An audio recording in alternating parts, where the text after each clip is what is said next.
And my triple cup, that's 2 times 2. Man, this shit dogging in the wartime, so you know I'm ballin', usual like Kobe. And then, now we go to number 2 of how many teams Jordan played in the playoffs that weren't very good.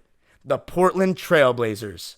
Now, to put into perspective, 3 years consecutively, the Blazers won 57-plus games, including the finals, which they lost in 90 to the Bad Boys, and then the previous year, 91, they lost in the conference finals to the team that the Bulls beat, the Lakers. Now they're back again. And of course, we all know about the second best shooting guard in the league at the time, Clyde Drexler, so I don't even have to talk about him.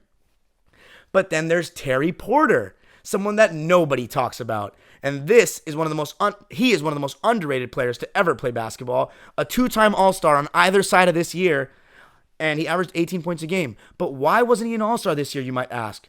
You know the 3 point guards that made it to the All-Star team over him? John Stockton, Tim Hardaway Sr., and a special guest, Magic Johnson, who was invited after he retired from HIV. That's why Terry Porter didn't make the All-Star team. And you know who else didn't make it? Kevin Johnson, who we're going to talk about later, who averaged 20 and 10 this season on a 52-win team. But no one wants to talk about Terry Porter. But wait, I'm not done. How about the 2-time All-Star Kevin Duckworth? He couldn't make the All-Star team because they had David Robinson, Hakeem Olajuwon, and Dikembe Mutombo. How about a 3-time All-Star, Buck Williams, who in each of his first 7 years in the league averaged 15 and 10 at least.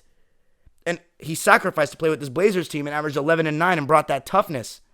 But nobody wants to talk about him because they don't know about him. And then Jerome Kersey, the late great Jerome Kersey, one of the great role players who all of them speak highly of. And then, of course, the 2 bench players that everyone likes. Danny Ainge, who's back in the mix, and then Cliff Robinson, who, if you watch Survivor, you'll remember him from season 28. Cliff Robinson was a 6th man of the year the following year after this, and an all-star the year after that. So right here, he's starting to burst onto the scene. That's who Jordan played in the finals. That trash team, or not very good, that he beat in 6. You know why? Because Jordan outperformed everyone, including Drexler.